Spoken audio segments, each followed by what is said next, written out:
Labaran duniya. Labaru da dumi su babu ɓangaranci cikin gida da ƙasashen waje.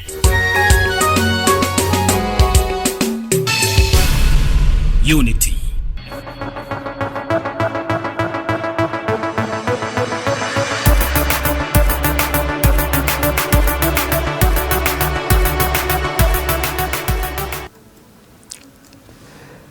Assalamu alaikum masu kallon tashar Unity TV, barkamu da wannan lokaci da muka saba kawo muku labaran duniya. Da farko a cikin muhimman kanunsu, Jami'ar Jihar Chicago ta miƙa bayanan karatun Tinubu ga Atiku. Ƙungiyar Kwadago a Najeriya ta dakatar da yajin aikin da ta shirya yi a faɗin ƙasar. A labarin ƙetare kuwa, Trump ya bayyana gaban kotu a New York kan tuhumar laifin zamba. Sai kuma a fagen wasanni, inda za mu labarta muku cewa Murdic ya jefa ƙwallonsa ta farko a Chelsea a karawarsu da Fulham.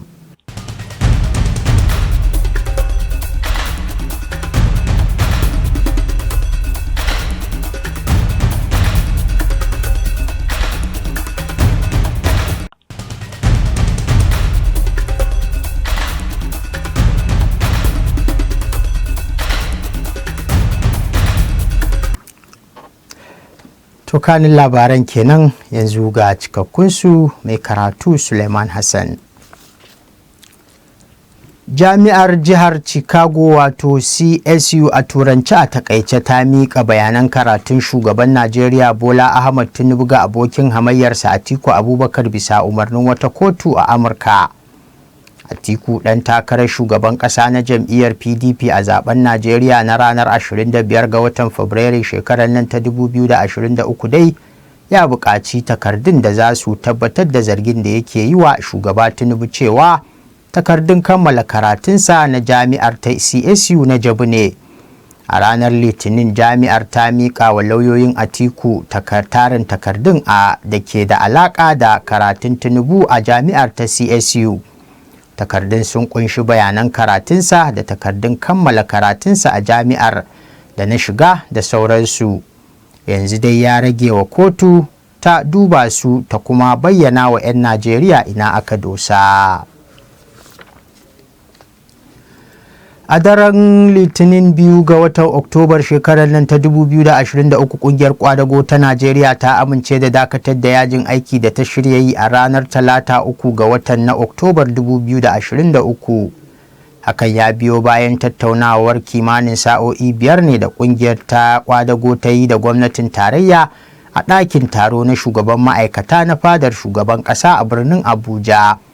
Da yake sanar da sakamakon taron ga manema labarai, ministan kwadago da ayyukan yi Simon Bakwalalong ya ce kungiyoyin NLC da TUC sun amince da dakatar da yajin aikin na tsawon kwanaki 30 da suka shirya yi a faɗin ƙasar nan da za a fara a ranar Talata 3 ga watan Oktoba na 2023. Sai dai shugaban kungiyar ta NLC Joe Ajero ya ce kungiyoyin za su sake duba yarjejeniyar idan gwamnatin tarayya ta gaza cika bukatunsu.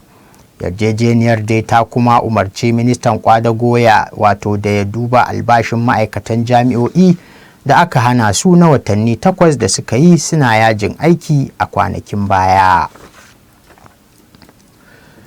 Hukumar yaƙi da masu yi wa tattalin arzikin Najeriya zagon ƙasa wato EFCC ta ce ta samu izinin kama tsohuwar ministar albarkatun man fetur ta Najeriya Diziani Alison Madueke. Hukumar ta kuma sanar da cewa ta fara shirye-shiryen taso ƙeyar Diziani daga can Birtaniya zuwa gida Najeriya. Rahotanni sun ce tsohuwar ministar ta bayyana a kotun Magistrate ta Westminster da ke ƙasar London a ranar Litinin dangane da zargin cin hancin fan 100,000. Alƙalin kotun Michael Snow ya amince da bayar da belin Alison Madueke kan fan 70,000 kuma a biya nan take tare da ƙaƙaba mata wasu sharuɗa da suka haɗa da hana ta fita daga karfe 11 na dare zuwa 6 na safiya. Sannan kuma za a makala mata na'urar tsaro a kafarta da za ta kai rahoto kai tsaye ga jami'an tsaro da zarar ta tsallake sharuɗan da kotu ta gindaya mata. Hukumar EFCC a wata sanarwa da mukaddashin shugaban sashen yada labarai Dele Oyewale ya fitar ta ce gurfanar da tsohuwar ministar nasara ce matuƙa dangane da tuhume-tuhumen zargin cin hanci da rashawa da ake yi mata. Gwamnan jihar Nasarawa Abdullahi Sule ya yi tsokaci kan hukuncin da kotun sauraron korafin zaben jihar ta kan gwamna ta yanke, inda ta kwace nasarar da ya samu ta kuma bai wa ɗan takarar jam'iyyar PDP. Gwamna Sule ya ce duk da hukuncin da kotun sauraron kararrakin zaben ta yanke, har yanzu shine gwamnan jihar Nasarawa kuma zai ɗaukaka ƙara zuwa kotun gaba. Har wa yau gwamnan ya yi kira ga magoya bayansa da su yi haƙuri da abin da ya faru, inda ya ƙara da cewa yana nan a matsayinsa na gwamna kuma zai ɗaukaka ƙara. Jagoran alƙalan kotun sauraron ƙararrakin zaben gwamnan jihar Nasarawa Justice Ezekiel Ajayi ya bayyana cewa bayanan da na'urar zaɓe ta BVAS da IREF suka bayar ya bambanta da waɗanda aka rubuta a takarda. Alƙalin ya soke zunzurutun ƙuri'u da aka baiwa ɗan takarar gwamna na jam'iyyar APC waɗanda ba su yi daidai da na BVAS ɗin ba. Sabida haka ne mai shari'ar ya ƙwace sakamakon da ya ayyana jam'iyyar APC a matsayin wadda ta lashe zaben kujerar gwamna ta mayarwa ya mayarwa jam'iyyar PDP. Hatsarin kwale-kwale ya ritsa da akalla mutane 22 daga ƙauyen Kasabu wadda ke ƙaramar hukumar Agwara ta jihar Neja. Kwale-kwalen ya yi hatsari ne a lokacin da yake hanyar zuwa Yawuri da ke jihar Kebbi. Kamfanin dillancin labarai na Najeriya wato NAN a turance a takaice ya rawaito Darakta Janar na hukumar bayar da agajin gaggawa ta jihar Neja Salihu Garba na cewa lamarin ya faru ne a ranar Litinin tsakanin karfe 11 na safiya zuwa 12 na rana. Ya bayyana cewa wani wadda ya tsira daga hatsarin ya shaida cewa kwale-kwalen na ɗauke ne da akalla mutane 22. Ya bayyana cewa ma'aikatan agaji da masu kwale-kwalen na ci gaba da neman waɗanda suka tsira domin ceto su. Haka kuma ya ƙara da cewa babu wani fasinjan da aka gano zuwa yanzu. Daraktan ya ce ana zaton cewa igiyar ruwa ce ta janyo kwale-kwalen ya kife da mutanen da ke cikinsa. To a labarin ƙetare kuwa, kotu a birnin New York ta fara sauraron tuhumar da masu gabatar da ƙara ke yi wa tsohon shugaban Amurka Donald Trump kan aikata laifin zamba a harkokin kasuwancinsa.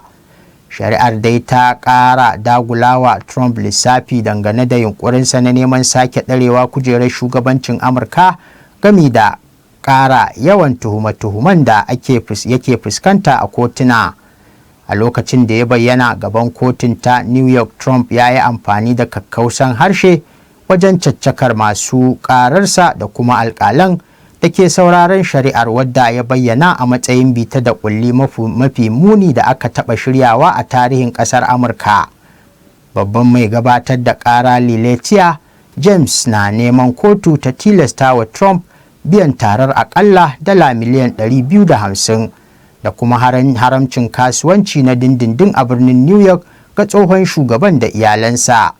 Shari'ar da Trump ke fuskanta dai ta mayar da hankali ne kan zarginsa da ƙara ƙimar kamfanin kasuwancinsa na Trump Organization da gangan don azurta kansa.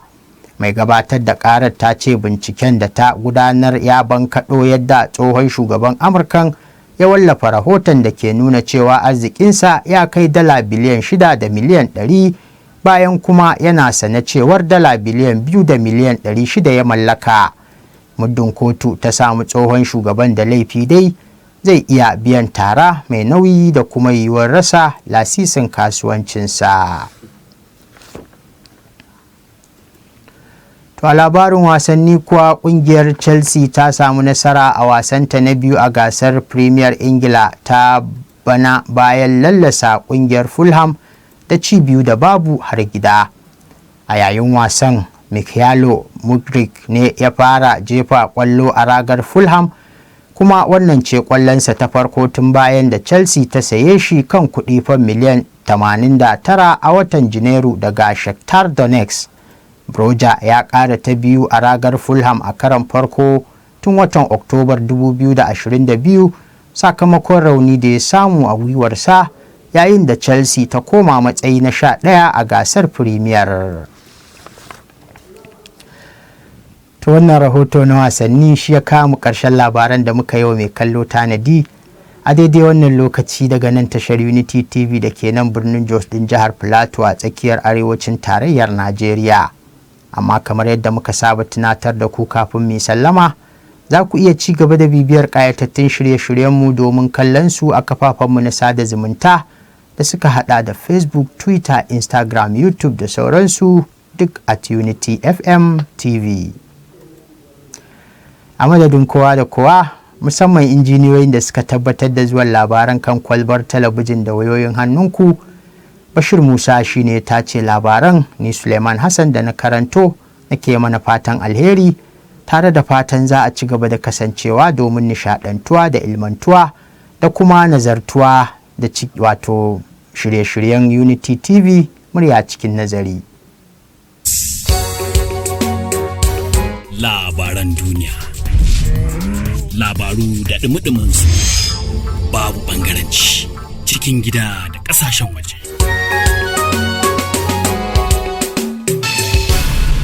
Unity